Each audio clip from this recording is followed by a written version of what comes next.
जन्मजात हृदय रोग, इसको कंजेनाइटल हार्ट डिजीज भी बोलते हैं, जिसमें बच्चे में जब पैदा होता है तभी से हार्ट की वो दिक्कत होती है।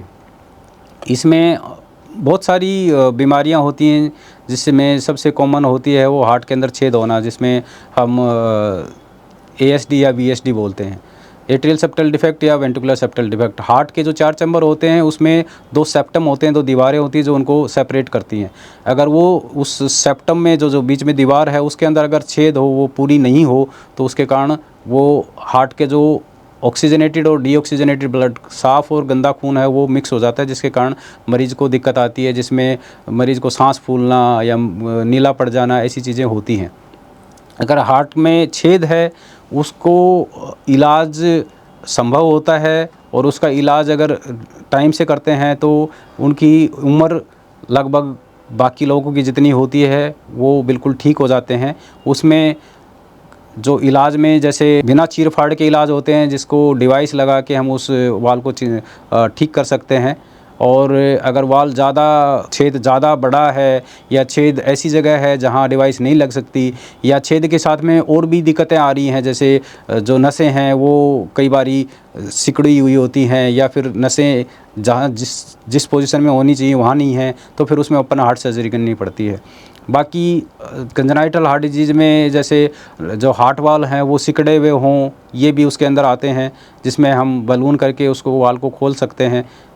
और कंजेनाइटल हार्ट डिजीज़ में बाकी कार्डियोमायोपैथीज भी होती हैं, जिसमें जन्मजात वो हो सकती हैं। बिल्कुल, इसका कंजेनाइटल हार्ट डिजीज़ अगर हम जैसे मरीज़ अगर प्रेग्नेंट होता है, अगर मदर प्रेग्नेंट है और बच्चे के हार्ट को हम टाइमली अगर उसको स्क्रीन कराएं, उसकी इकोकार्डियोग्राफी कराएं, तो हम उस टाइम उसको डिटेक्ट कर सकते हैं। और अगर कोई सीरियस कंजेनाइटल हार्ट डिजीज़ है तो उसका टाइमली उसको हम एक्ट करें। उसको जैसे कुछ एक मेडिकल कंडीशन होती है जिसमें अबॉर्शन भी करना पड़ सकता है, तो वो चीज़ें हम टाइमली अगर उसको डायग्नोज़ कर पाएँ तो उसको हम टाइमली उस हिसाब से मैनेज कर सकते हैं। और अगर प्रेगनेंसी ज़्यादा हो गई है तो हम उसको उस हिसाब से प्रिपेयर रहें कि बच्चे को कंजेनाइटल हार्ट डिजीज़ है और उसको एक स्पेशल केयर की ज़रूरत है, starting from the delivery to going to the paediatrician. तो हमें ये पता होना चाहिए कि बच्चे को कंजेनाइटल हार्ट डिजीज़ है, तो डिलीवरी के टाइम भी प्रिकॉशन रखनी होती हैं। बहुत ज़्यादा हम उसको स्ट्रेस नहीं दे सकते हैं। अगर ज़्यादा स्ट्रेस की लगता है तो हम उसका सिजेरियन सेक्शन करके, ऑपरेशन करके उसकी डिलीवरी कराएं, और उसके बाद में एक स्पेशलिस्ट के पास जो इन चीज़ों को डील कर सकता है, उसके पास में बच्चा रखें। सभी कंजेनाइटल हार्ट डिजीज़ ख़तरनाक नहीं होती हैं। जैसे मैंने बताया, कंजेनाइटल हार्ट डिजीज़ जो मोस्ट कॉमन होती हैं, जैसे एट्रियल सेप्टल डिफेक्ट है, वो एक most common congenital heart disease है। वो एक बिल्कुल ट्रीटेबल डिजीज़ है। अगर उसको टाइम से इलाज करें तो वो उसके बाद में सारी उम्र कोई दिक्कत नहीं करती है। वैसे ही जैसे वेंट्रिकुलर सेप्टल डिफेक्ट है या जो हार्ट के वाल्व सिकुड़ा हुआ है, अगर उसको हम टाइम से इलाज करें तो वो बिल्कुल ठीक हो सकती हैं, और बच्चा बिल्कुल नॉर्मल लाइफ जी सकता है। कंजेनाइटल हार्ट डिजीज़ में कुछ एक डिफेक्ट्स होते हैं, जैसे एट्रियल सेप्टल डिफेक्ट है, वेंट्रिकुलर सेप्टल डिफेक्ट है। ये एज के हिसाब से अगर छोटे हैं और कुछ एक पर्टिकुलर पोजीशन होती है, वहाँ अगर होते हैं तो वो एज के हिसाब से क्लोज हो सकते हैं।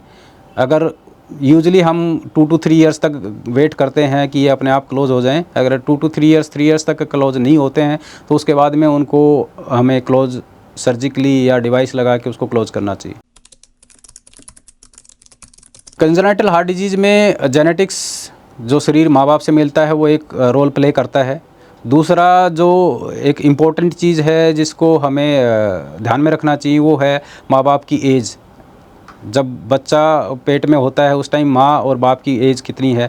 अगर उनकी एज उम्र है वो 35 साल से ज़्यादा है तो बच्चे में कंजेनाइटल हार्ट डिजीज़ होने की संभावना ज़्यादा होती है। इसलिए उनको ज़्यादा सतर्क होना चाहिए और उसको टाइमली उसका इन्वेस्टिगेशन करनी चाहिए कि बच्चे को जब पेट में होता है तब कोई कंजेनाइटल हार्ट डिजीज़ तो नहीं है।